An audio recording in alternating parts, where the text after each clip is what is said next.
Hello, everybody. Welcome to Coffee with Centuro. I'm Zan Ali, joined by Ben and Seraj as usual. So, guys, I'm going to get straight into it and hit you with some quick-fire news stories. So, first of all, as you probably know, companies like Netflix, Amazon Prime, Disney Plus have been really well since COVID happened. Everyone's kind of purchasing more subscriptions. We've kind of discussed this in previous episodes. But Netflix has now announced they're actually going to make some content completely free. So you no longer need a subscription. And this content is obviously limited. It's all Netflix original content, so they obviously own all the rights. It's easier to do it that way. So they've got films like Bird Box, TV shows like Stranger Things. When it's TV series, only the first episode's free. So then if you want to watch the rest, you've got to subscribe. Get your taste. But I kind of wanted to get your thoughts. It's an interesting way because there is so much competition now, because there are all these different subscriptions. People have signed up to more than one in the past, but now they're thinking, this is just too much. Let's cut down. So this is a kind of a new marketing approach to get more users on. So what do you guys think about that? I think it'd be really interesting if they do it on the titles that they're most famous for of their original, so Stranger Things, etc. That kind of stuff where everyone's messaging about it and it kind of goes viral and everyone starts binging it because everyone else is binging it. I think that then makes sense because people will go and check out that first one and it'll reduce the barrier to entry a little bit, let them get the taste in first and then go, oh yeah, I do like this. I would now want to keep talking about the Stranger Things season with my friends. All right, I'll sign up. And especially if they can make then, I imagine they'll have some sort of intermediate step to get them signed up as well. Month free trial, 50% discount. Like they'll be able to get the people that watch that first episode and hook them in some way as well, just to reduce that friction even further. So I think it makes sense. Yeah, I think it's the classic freemium model, isn't it? So you get people in for free, you hook them on the actual service, and then you hope to sell them to a paid subscription.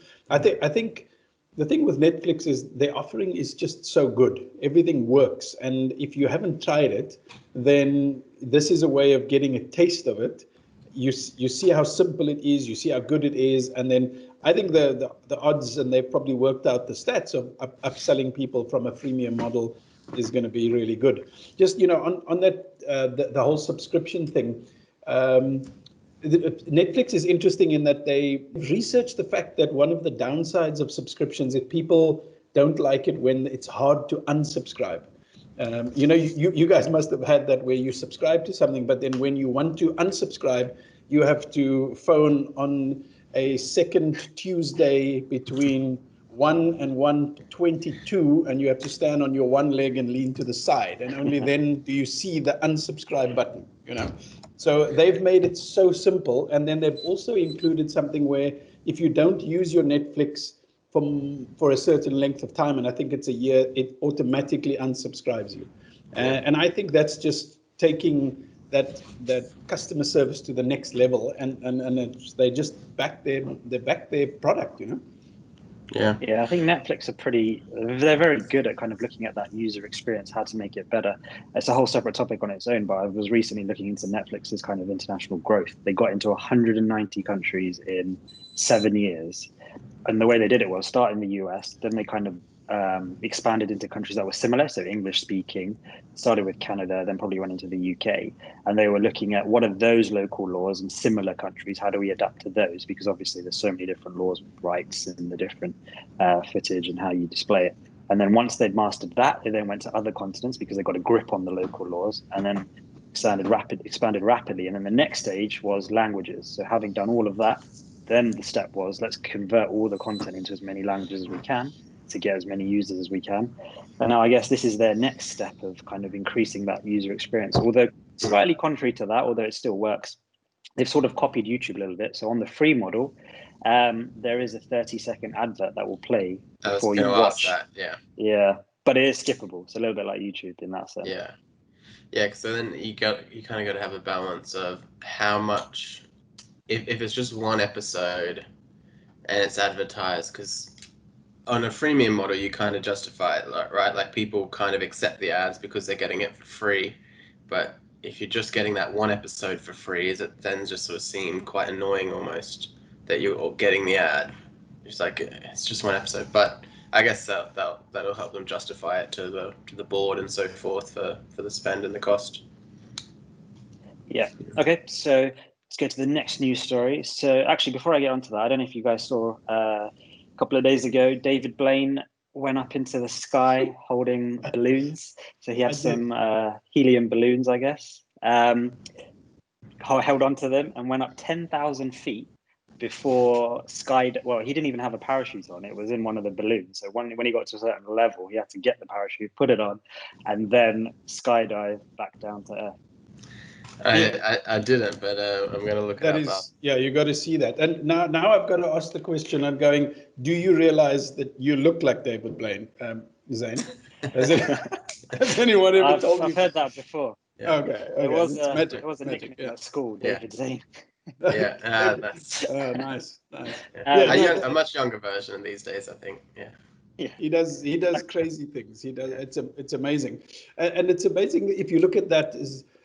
I don't know how they've monetized that or commercialized these guys that have become so famous, but they do become brands in their own right, don't they? I don't know if they actually do have I'm sure they have sponsorship He'd probably deals. have a Vegas show or something as well, where he works for 3-6 months of the year, and makes millions and so forth. Yeah, but the reason I brought that up, it wasn't specifically about that, but the next story, Amazon have actually recently been given approval by the US Federal Aviation Administration to actually do commercial deliveries by drone. So they've now got these drones, which I think they're capable of carrying up to 5 pounds, which is about just over 2 kilograms. But they're going to start testing that out, where they can just deliver to your house without, delivery.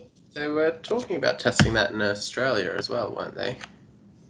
I don't know if I know there was a big joke at one point where they would have a blimp that all the drones flew out of, and that would be their warehouse and so forth.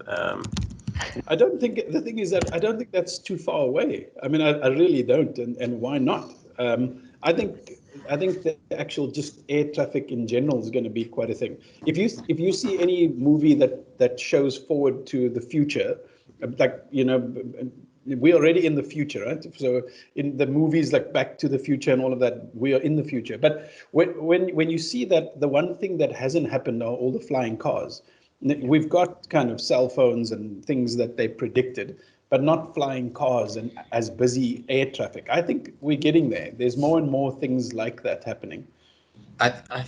I feel like it's a little way off though. I think it seems like the natural thing to do, but I think when you start taking into account noise pollution, which people like, as soon as you've got a few drones flying around, you can just see people starting to complain of this constant like as it's coming in and out. And especially if you're in a hub, like I'm in Canary Wharf at the moment, and the amount of things people might be getting delivered here. And then also, what would that cost be to people finding it fun to try and catch a drone and nick it, or just shoot it down?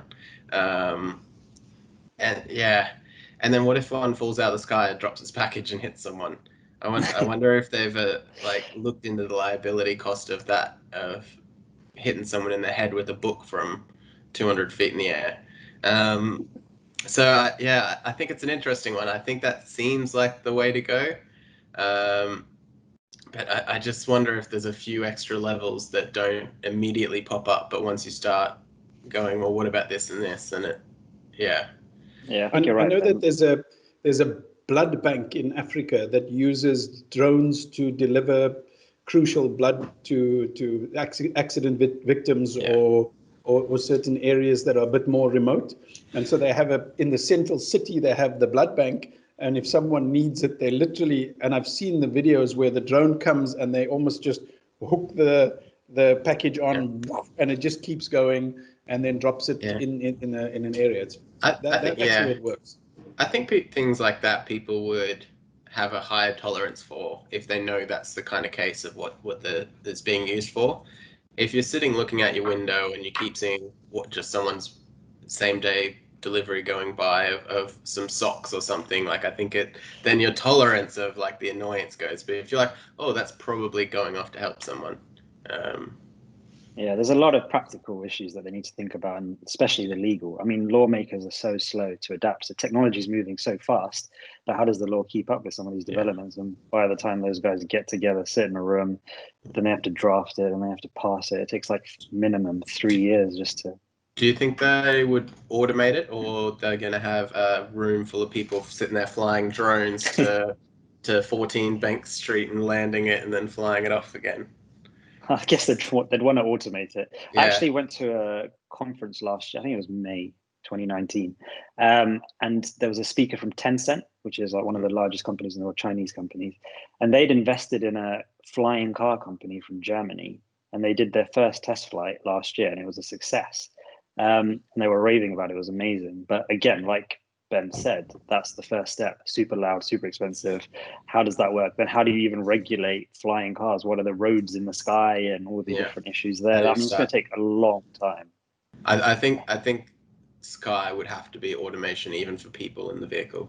Like, you couldn't let Siraj decide where the lane is, going up and through the buildings, what height and so forth. Like, you'd have to computerize that you need to specifically be in this virtual bubble of air. I think the way I'm not a pilot in any shape or form, but I think small like helicopters fly by sight, whereas there's certain size of aeroplane that you need to kind of be speaking to a air traffic controller to give you a certain altitude so that you're not in anyone's way. But helicopters, you're literally flying, and if I see another one coming at me, I'll need to turn. So it's interesting. It's okay because there just aren't that many. But when we're all driving, the one thing, if you have a little fender bender with a car, you stop on the side of the road, right? If you have that up in the sky, you don't. You'll stop. You'll just fall down to earth. Then probably have another fender bender with a person or a car or a building.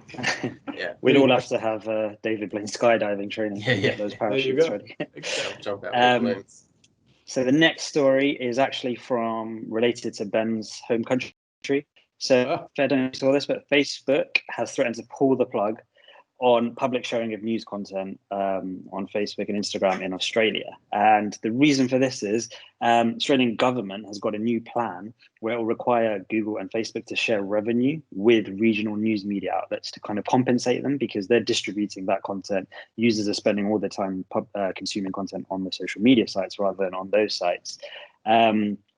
And interestingly, Facebook have always said, no, there's so much competition on there. We're just an intermediary. You can't blame us for this.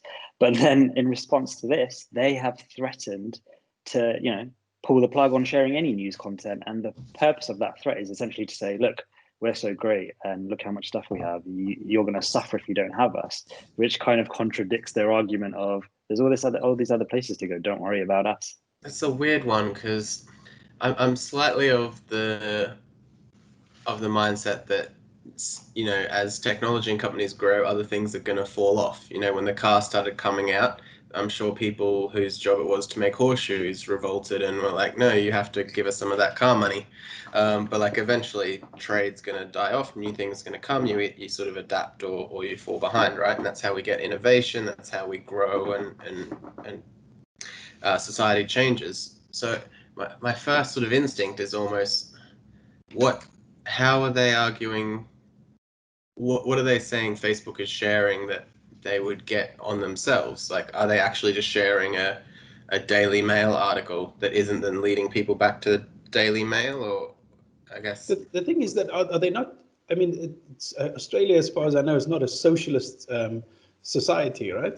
Because you start then getting into this again. What I find is in our chats like this, we often go, this is heading into politics, and it probably shows you how closely business and politics are. But I mean, Australia is a capitalistic place. You guys are very successful at being capitalists, and you have good companies and everything else. This feels a bit socialist in the fact that government's coming in to try and control the competition. That's my sense I'm getting as a first time I hear it. Yeah, I guess it would depend on. You obviously need more context, but like, is it because Facebook are scraping their articles from their websites and posting it, or like, what information is moving onto Facebook that Facebook are gaining the monetary value for that the news providers aren't? Like, what Yeah, I is think that's happening? Because then it depends how they're doing it, right? If you're putting all your information just on your website and you're not trying to post to Facebook or anything, and they just happen to be coming through scraping out your detail, and that's your article going up there, then you might be starting to say, well, that's my copyrighted material, you've got it on your site, you're benefiting from it. But I don't see that as the way, unless, I don't know, I don't get my news from Facebook, so I'm not sure what they might be referring to, but I think it's just because I don't know the ins and outs, like the things you've suggested, but Facebook and Google have grown so much in power.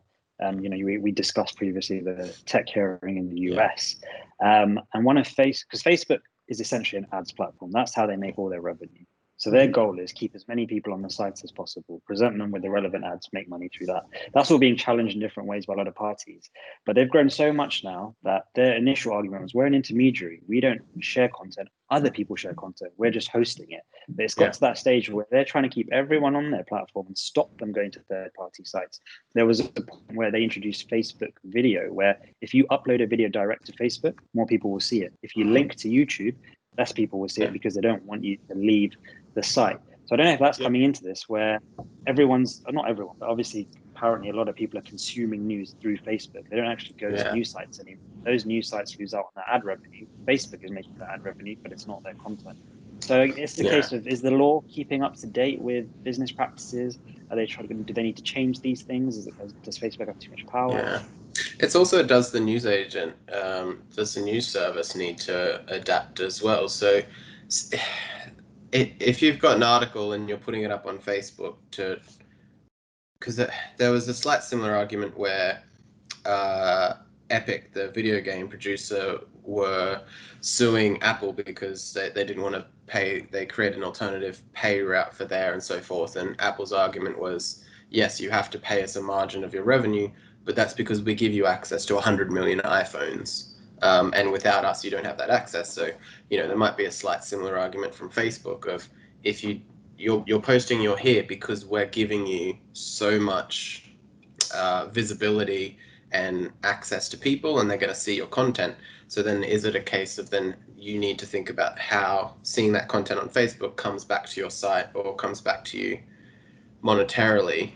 And then, because Facebook is earning revenue for their distribution, right? So is that, which, if that's what they've built a way to get this in front of lots of people, they're right to monetize their own service. Does the, I'm just going to say Daily Mail as an example, have to think about then, all right, if I'm sharing a bit of my article on Facebook to get the eyes on it, how do I get them to my site? Or, is it a lot of places now charge you £2 a month to actually read the full article? Is there an option like that? So yeah, there's quite often a lot of people are hesitant to then change themselves and try to change other people. So it's got to be both ways at some point, I think. But yeah, I often try to think about the other side. Yeah, it's an interesting point. Kind of leads nicely into the next bit of how can companies kind of work together in these sorts of scenarios. So there's been a lot of cases in the news recently where I'll try and bring some images up now, where certain brands have kind of been not quite working together or working against each other. So as an example, Coors Light recently rebranded and created this new can, and everyone had a nice cheeky response on Twitter. Beautiful. Should we send you our graphical guidelines next time? So as you can see, they're very similar. I'm not sure if anything happened from a legal perspective, but I just thought this was a funny one to share. But another interesting one was actually Audi and Brewdog. So this is Brewdog's IPA can, and Audi recently kind of announced they're launching their own IPA, which they're going to be selling from October. And this is kind of what they released, and it's called Anti-Establishment. So it's almost like a sly dig at Brewdogs. Audi's obviously known for kind of having knockoff type things. But what the interesting part of this was, Brewdog, instead of thinking, oh, well, let's sue them or let's get the lawyers involved, they thought this is an opportunity to kind of raise a bit of brand awareness, have a bit of fun. So they then mocked this up. Brewdog, the Audi IPA.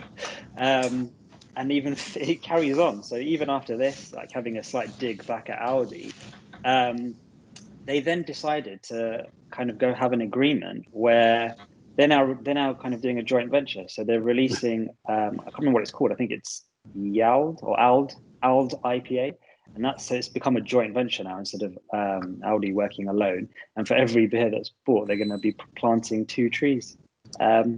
So they're now working together, which is a good way of dealing with something like that. And I always think, obviously there's the law and you want to protect things, but sometimes you want to think more commercially. So that was an interesting one. So, I mean, is that a good way for people to work together? Yeah, that was interesting. I don't know those brands, but just quite often if you tread the line really neatly in the middle, no one will notice you. It's when you polarize and when you upset the apple cart, and then you all of a sudden get a whole lot of free publicity. And what's the age-old thing? Any publicity is good. But I think if the one brand, depends who you're picking a fight with, because there's some brands that would just wipe you out, right? They will just say, nah, I'm not interested, I'll wipe you out. I think these two are kind of probably both quite edgy brands. They can play, they can tease each other, they can use it to spin off. I wonder if you go back, if any of this was planned, to see if you can get it out there, because it's not a bad strategy just to get out in front of people and get some kind of discussion going.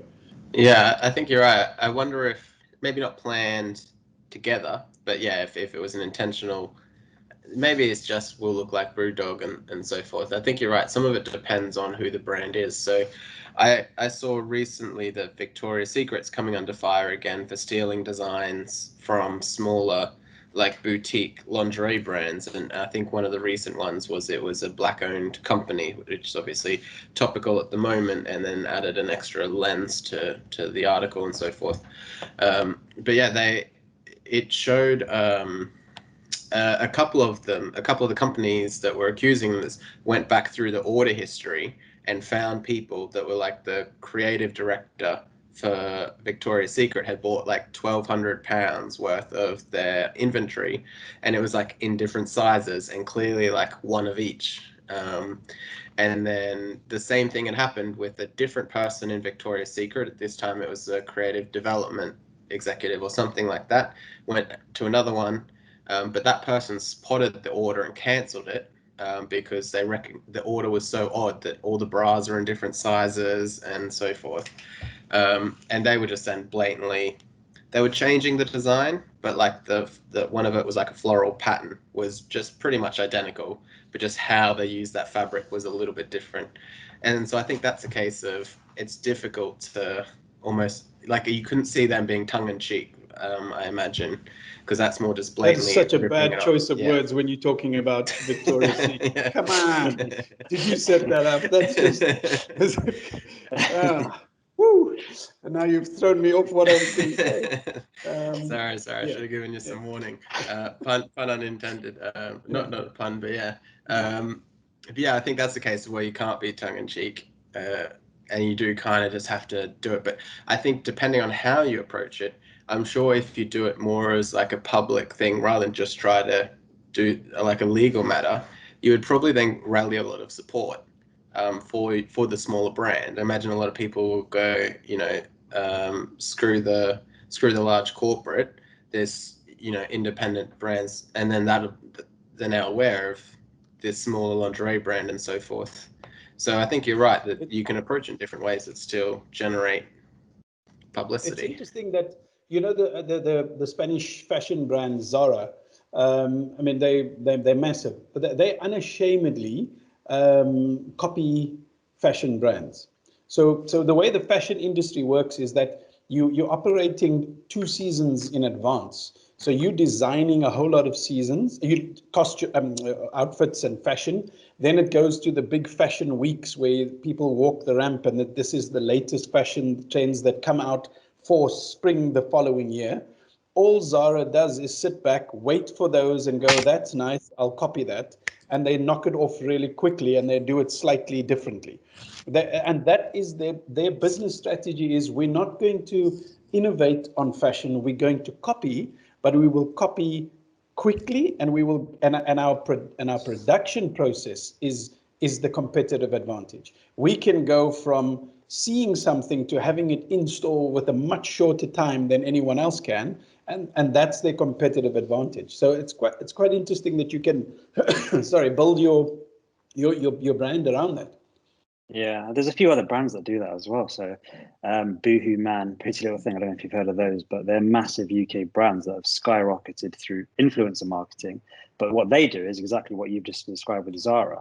So they've got their factories, their labor. They see a design, if, I don't know, Kylie Jenner wears a dress or something goes up, and everyone's, posting about it or talking about it on Twitter. Within 2 days, they will have that mass stocked, pretty identical but slightly different, their branding, and they've just targeted kind of 12 to 20-year-olds or something. Cheaper next day delivery, so then people are straight in with the fashion as well. They've isolated, they've seen what the sort of, I guess, problem is for a particular market, that young fast fashion market of I want it now and I want it for 10 quid, and then they just tailor to that. That's the problem they're solving and so forth. I guess there's a fine line between copying and sort of being commercial and like adept and understanding kind of consumer demands, which kind of leads me on to sort of kind of related. A lot of startups always tend to worry, I've got an idea, I want to present it to somebody either for partnership, for investment, for, anything. And they're always, a lot of the time, they're quite scared to share it without having an NDA signed. And there's sort of a mixed kind of opinion on this, where a lot of people think when it's at the idea stage and you haven't done anything, obviously there's IP laws that can protect you, but IP doesn't protect ideas. So if you've got an idea, it's just an idea. How you execute it, develop it, build it, that is where the key is for any successful business. So some people say when it's the idea stage, you shouldn't be scared to share it. You shouldn't be scared to show your designs. If it's an investor, they're seeing hundreds and thousands of companies. So, for them, what if they see a similar one? They don't want to be ending up kind of having obligations to you and being stuck in this agreement, which, to be honest, isn't probably that tight anyway. It's quite hard to enforce. Whereas others are adamant you must sign this. So I don't know. What do you guys think about that? So I've heard this argument quite a bit, and I know that more and more the Silicon Valley kind of VCs just don't sign non-disclosures. They kind of go, we don't invest in ideas, we invest in people, and we invest in the people that are executing those ideas.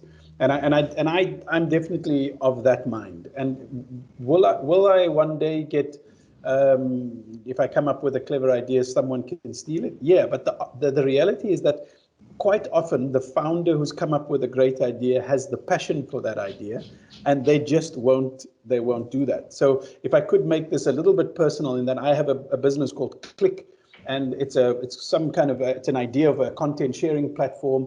I shared it with 2 of my clients in an early prototype stage where it was just an idea. And the one said, great, I want to invest in that so that you can build it. The other one said, great, I'm going to build my own one. And I was devastated because I was like, what? They're bigger than me and all the rest. And then what happened is I was really upset about that, but we carried on going. A year later, I went back to that same company and went, here's my product, developed, done, ready. And they said, how's yours going? They said, oh, we haven't started. And then they started using my one, So it really comes down to where's that passion? So is it the passion to drive that, or is it just the idea? Yeah, I think you quite often hear sort of like the competitive edge and so forth as well of what you bring to an idea. So even if someone tries to do the same thing, if they don't have the knowledge, and there's so many small decisions made, daily in businesses in these really early stages, like we go through slight pivots all the time, or slight new ideas come up which will define the whole platform. They're going to, even if they take the idea, they're going to end up in a completely different place probably, compared to where you end up in 6 months or a year as well. I'm sure, Suraj, your thing ended up with so many little details that were different compared to a year of what you said the idea before. So I think you're right. It's that you've got the passion, you've got the competitive edge. If it was such a simple idea, someone could whip it up in a few weeks and get it out there. The other thing with this is that the idea is, I often say that an idea is like a flame. And if you keep it really tight, that flame is going to stay small or it's going to die. Whereas if you open your hands and you show it to people, it breathes light into it, it actually gets better. So you speak to someone and someone goes, yeah, that's great, but why don't you do this? And why don't you do that? And it just pushes the circle up, and you actually get better. So I'm definitely in this camp of share your ideas, and if someone's going to copy you, go for it.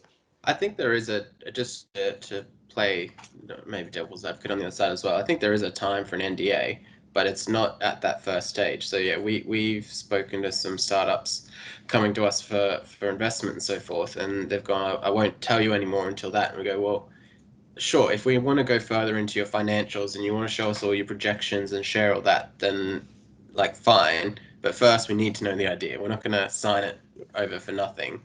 If you don't want to tell us your idea, that's okay. We'll sign one later if need be, but not at the first step. Yeah, I think that's exactly it. So some people just get too caught up in their own product and their own idea, and they've got fears that someone's going to copy it, especially if you don't have the resources at that stage.